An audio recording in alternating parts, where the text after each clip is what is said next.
G'day YouTube, WarblesOnALot here. Those of you who've been paying attention to my channel for a while will be aware that I've long been running a personal one-man campaign against the use and adoption and furtherance of what they call the Celtic country brand up here in the northern tablelands, the New England region of northern New South Wales. And it must be over 25 years since I first heard that they were going to adopt Celtic country as the brand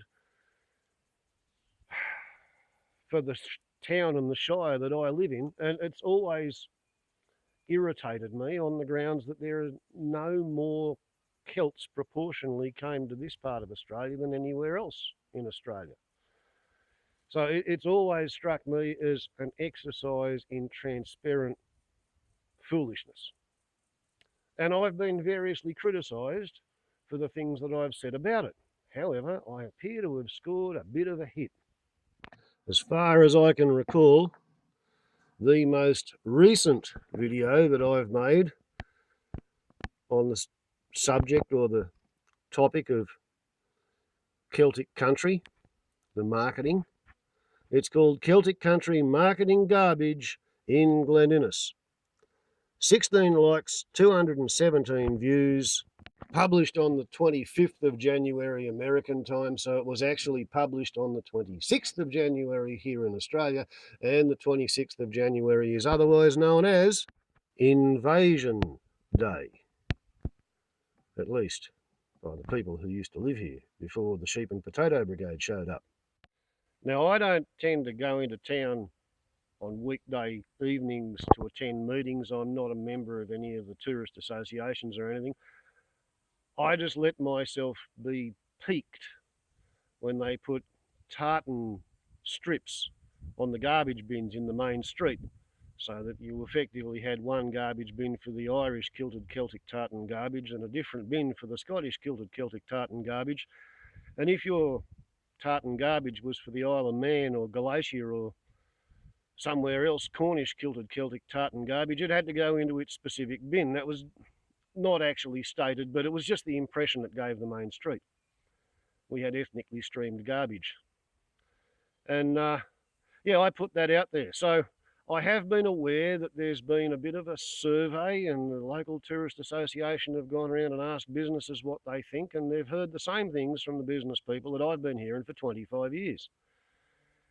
So it was really, really pleasing for me to pick up the paper this week and see in Thursday's Examiner, underneath the vital Spend in Glen commercial initiative, we have the major front page story, ready for rebrand, with a close-up of a bunch of the people who really are plugged into the Tourist Association and the business in Glen and the Celtic branding, standing underneath one of our latest, newest Celtic country signs. We have the following article by Rachel Baxter. A push to change the Glen Innes destination branding from, quote, Celtic country, unquote, to, quote, Glen Innes Highlands, unquote, has been supported at a second branding workshop last Thursday.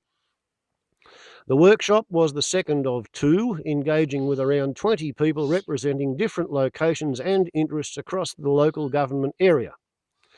The destination branding review was undertaken by the Glen Innes 7 Council at the request of the Glen Innes Tourist Association and Business in Glen to achieve a name that envisions a visitor's destination.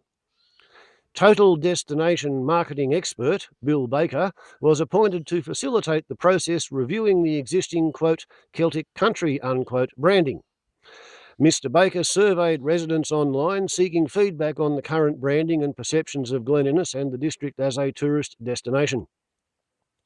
Initially, there was strong support to retain the Celtic country theme for things Celtic, such as the Celtic Festival and the Australian Standing Stones, but to have an umbrella brand of Glen Innes Highlands. Quote, Highlands more readily forms an umbrella that will expand on the successes of Celtic country, unquote, Mr. Baker said.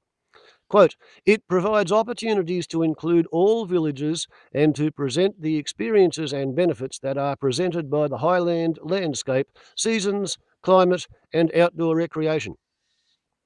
Glen Innes Tourist Association's Peter Lisberg said branding guidelines would, quote, create a focused and consistent selling of our area, unquote. Quote, it will also make it easier to market national parks and fossicking under the Glen Innes Highlands banner. The committee also reported that the name Glen Innes Highlands was more socially inclusive and reflective of Glen Innes' significant location astride the Great Dividing Range. Comments or questions can be made to Peter Lisberg on 0414 586 518, Jim Ritchie on 0428 490 108, or Peter Teschner on 026730 2401.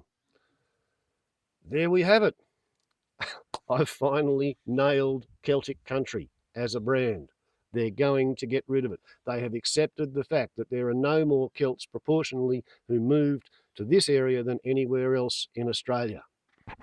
Warbles on a Lot channel is not actually locally powerless. I got 'em. I got 'em.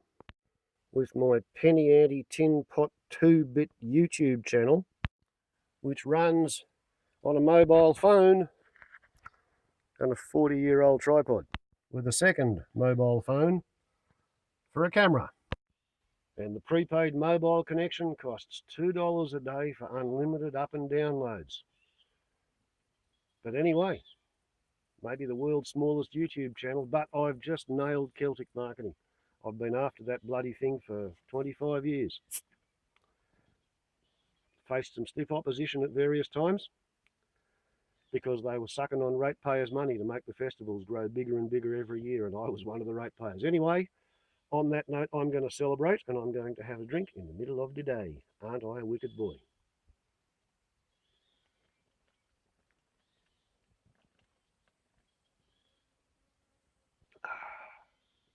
Glen Innes Highlands.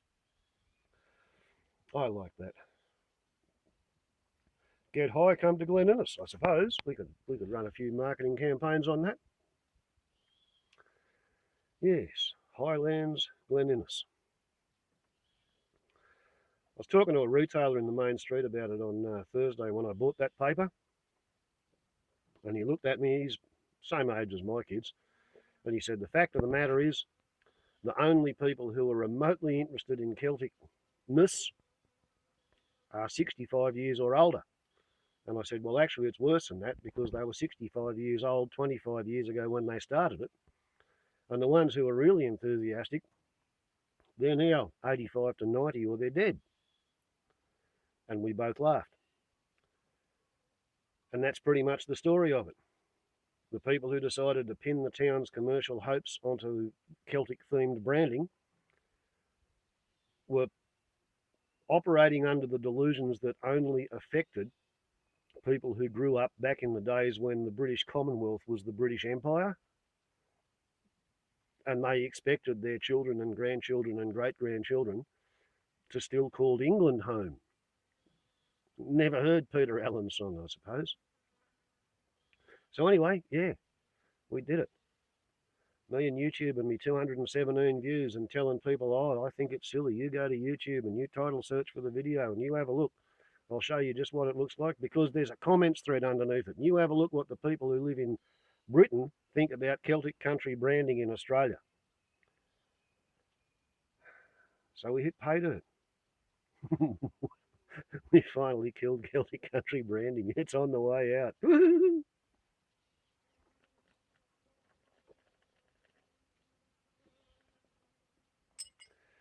If it comes off, then I have personally, genuinely, measurably, materially helped to reduce the bullshit content of the entire Glen Innes 7 Shire.